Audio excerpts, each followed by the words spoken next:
ខ្ញុំ show មុន screen សិនថ្ងៃហ្នឹងខ្ញុំមក record តាក់ទងនឹង strong password អ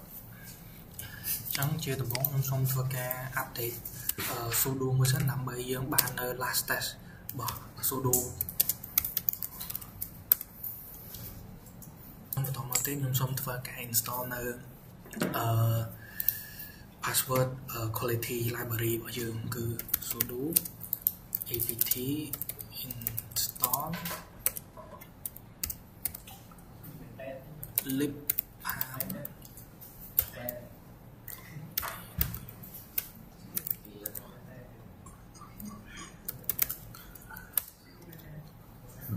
ចាំដល់កន្លែងនេះយើងវត្ត yes មក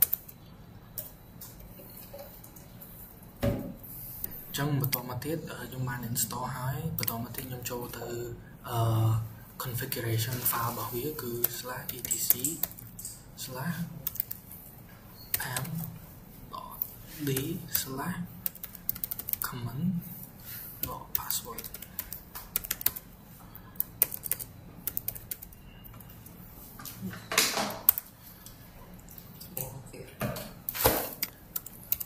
សុដូ vim តែពីទីសម្រាប់អីក៏បានដែរetc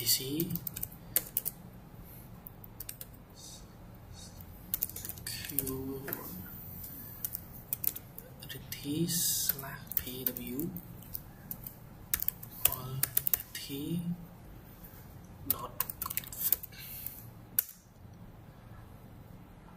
ចឹងអាកន្លែងនេះមានន័យថា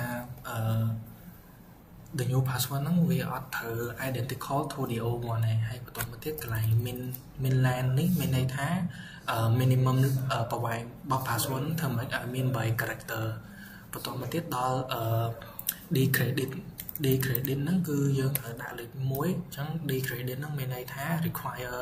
ឲ្យនៅក្នុងមក password ហ្នឹងមានដាក់ដក1មានន័យថាឲ្យនៅក្នុង password ហ្នឹងធ្វើម៉េចមានអក្សរមានលេខ1បន្តមកទៀត ucredit ហ្នឹងដក1ដូចគ្នាដើម្បីឲ្យ at least មាននៅ uppercase 1បន្តមកទៀតcredit ហ្នឹងមានន័យថា credit ដក1ហ្នឹងមានន័យថានៅក្នុង password ហ្នឹង at least ត្រូវមានcapital letter ដូចគ្នាបន្តមកទៀត all credit ហ្នឹងនៅក្នុង all credit ហ្នឹងមានដក1ដែរមានន័យថានៅក្នុង all credit ហ្នឹង at least មាននៅ one symbol នៅក្នុងហ្នឹងដែរលោកហើយបន្តមកទៀតខ្ញុំអញ្ចឹងកន្លែង retry ហ្នឹងមានន័យថាវា allow user អាចវាយ password បានតែ3ដងហើយលោកហើយខ្ញុំសូមធ្វើការ log in ទៅកាន់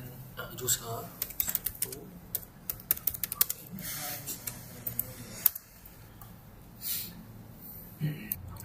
យើងវាយ password ចូលមកទៀតយើងប្រើនៅcommand sudo pwc ដែលដើម្បីយើង verify នៅ policy password តែក៏ដើម្បីចូលទៅដូរ password របស់ user ដូចគ្នាយើងវាយ password ចូល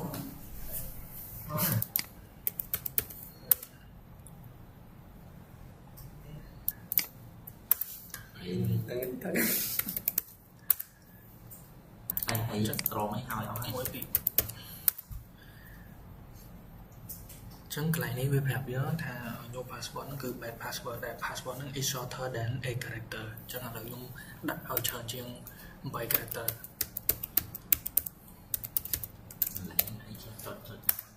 ចឹងកន្លែងនេះគេដាក់ថា password fail the directory check it's វាមានន័យថាវា simplistic ហើយវា systematic ចឹងចុងក្រោយខ្ញុំវាយ password ឲ្យទៅ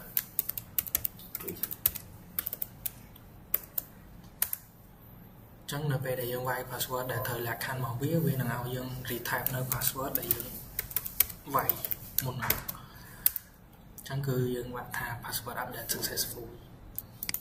ចឹងយើងតេស្តម្ដងទៀតខ្ញុំ sudo in